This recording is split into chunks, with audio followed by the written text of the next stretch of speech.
Regular readers of the magazine will know that we always carry a column from Dr. Paul Stead of the Brewery Group, and he joins me now to discuss what's been going on here. Paul, this has been a fantastic expo. You've been going around talking to manufacturers and talking to technologists. What's your overriding take from what you've seen so far?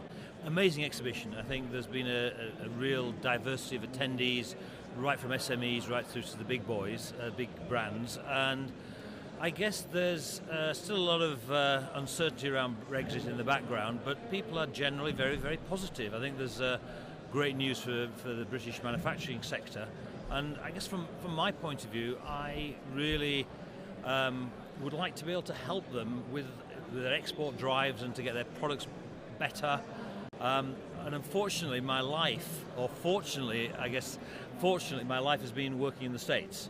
And what I'd like to be able to do is to bring some of that learning back to these manufacturers to help them in their export markets, to be able to help them deliver the right products into the right channels. And I think there's a great appetite for that now. And I've been listening to a number of the talks by some of the subject matter experts, and there's some great people in the UK, and I just think great just to get our arse in gear and do stuff. That's a technical term, by the way, arse in gear. Is that all right? Can I say that on air? Yes, you can. The point is, Paul, that your area of expertise is, which you've honed over the years in the United States, and perhaps one of the toughest markets there is, and you've been on top of that market, is in design thinking and how that translates into product development and production and marketing. And that is an area of expertise that British companies could really, really benefit from. The great thing about the US market is there are lots of middle-sized businesses. So we've worked in, for instance, a company called Standard Textiles, which was turning over $500 million. We helped them get to $1 billion in 3 years. Over here, the challenge is middle ground. So there's lots of small people who need lots of help. We've been very lucky. I mean, I've been incredibly lucky along the way to work with Kellogg's, to work with Procter and Gamble, to work with Dell, to work with world-leading companies, and take that learning back into some of these smaller businesses and help them accelerate their growth. And design for me is not just about the product. It's not just about the brand. It's about the channel. It's about the sales tool. So ultimately, we want to help companies grow. And sometimes that comes in at a product level. If the product's right, then it's getting the messaging right for the sales tools. And I mentioned Standard Textiles.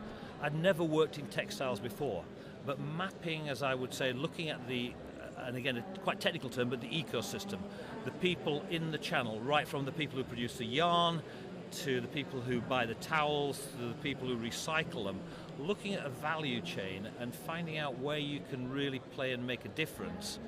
And a company like Standard Textiles, as I say, in 3 years we doubled the size of that business. You mentioned some very big names, pardon me, and you mentioned Standard Textiles, a middle-sized company.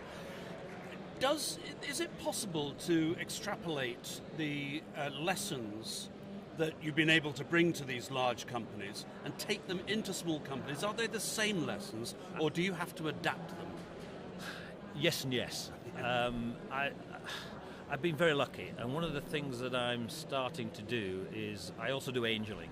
So I've got 5 businesses that I've invested in, and some of these are in much more startup, some are in scale-up. And I have to say that the luxury of a big company gives you a lot more resources, and it gives you a lot more air cover.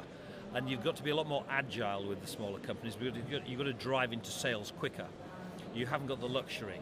But equally, when we were working with Procter and Gamble, for instance, their challenge was they'd got too many ideas.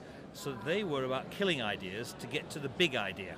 Where the small companies, again, it's about getting the idea correct in the first place, and it's about streamlining those ideas.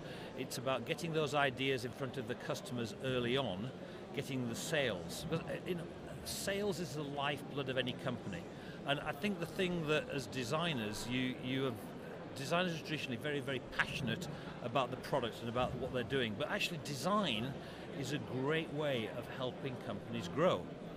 And I think that's something I've been talking about at the conference. I use it as an example to say, if you're a hammer, you look for nails. And I guess one of the challenges with design as a background is if you're a product designer, you're going to get them to do product design. If you're a graphic designer, you do graphic design, and if you're a brand designer, you do brand. Whereas actually what you need to do sometimes is step back from the business and actually assess where the business is going. And I've used a lot of my, I guess, visualization, being able to, visualization is a smart word for get a flip chart out and actually draw somebody's business. And with somebody, look at the real benefits that you can deliver in the business, because you're in business to help customers or help a value chain. So you're creating value for yourself by helping others. And simple things like creating the right messages, creating the right sound bites, creating the right stories is a critical part of selling. Everybody thinks that you make it and people will come. The reality is sales is the one of the, you build a product, you need to be able to integrate that within a sales channel. It feels rather like design is sometimes a confusing word. You mentioned graphic designers and all product designers, but what you're talking about is your strapline, design thinking.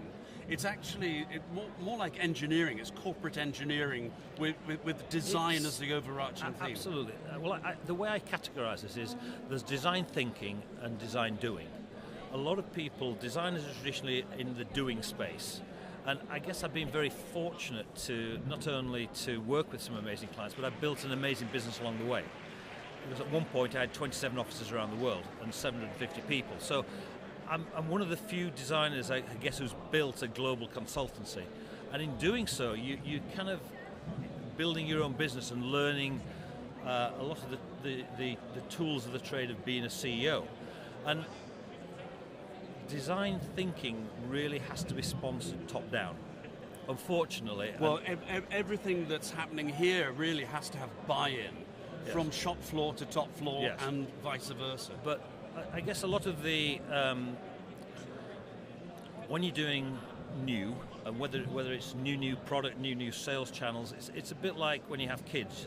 You buy the school clothes for them 2 sizes too big because you know they're going to grow into them.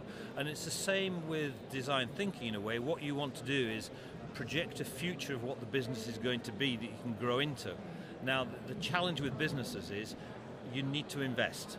You can't just give a busy man another job. You need to invest in people to be able to do the stretch. And just as you're buying you need to grow into those clothes, but you need the people who are not busy doing the day-to-day, but you need new people in the business. When we've worked in businesses in the States, they get to a size where they're very comfortable. When you're in a small business, the problem is if you're turning over $1 million, $2 million, you're making maybe 10% profit. 10% profit for somebody who's running a business is a great holiday, it's an upgrade of their house. When you get to 50 million, if you're throwing off, let's say, 5 million profit, then that's a great place to be. So taking that money rather than on a holiday and putting it back into the business is really essential. Well, Paul, listen, as I said at the start, Paul writes for us at the Manufacturer magazine every month. You've been collecting all your articles because there are some fantastic case studies in it. Where can people get hold of your collection of articles? Can they just get in touch with you? We've got a compendium, I guess is the word. We've put them all together in a publication called Design Matters, which we're very happy to send to you.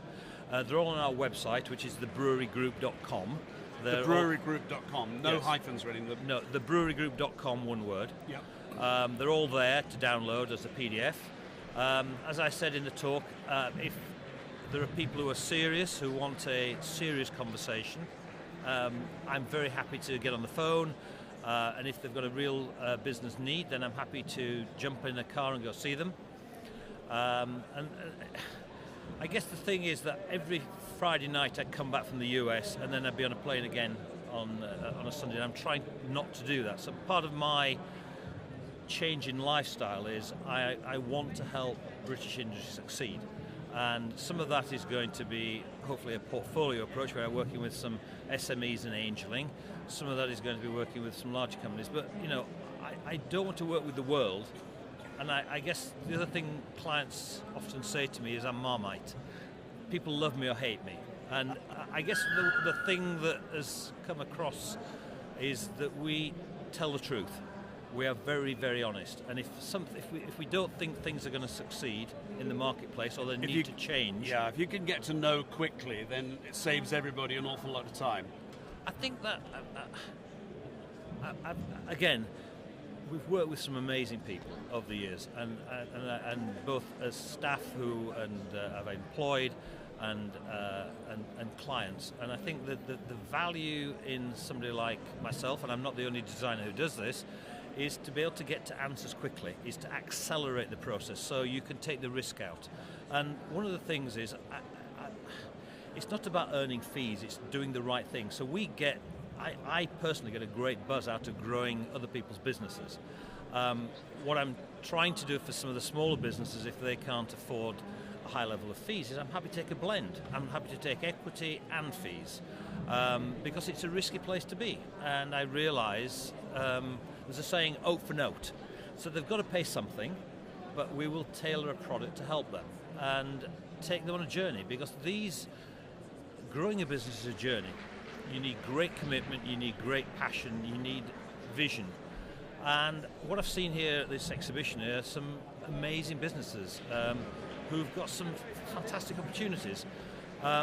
Some of them just need to be able to sell better, some of them be able to market better, but there's some great innovations here, and I think it's all credit to the manufacturer for putting this exhibition conference together. There's some amazing things happening. Well, it's great to know there are people like you around, Paul, who are able to actually help our fantastic manufacturing sector improve, get better, and have a brighter future. Well, so many thanks for coming on. Thank you to Many Nick. thanks for speaking at the conference. Well, and I look forward to writing more articles, and actually one of the things I've done in the more recent articles is actually try to share with people tools. So if anybody doesn't understand my tools I've shared with them, please jump on the phone, give me a ring, and I'm happy to explain them. And actually that helps me get better as well. So please do that. Thank you. all right, thanks very much, Paul Stead. Thank you, Nick.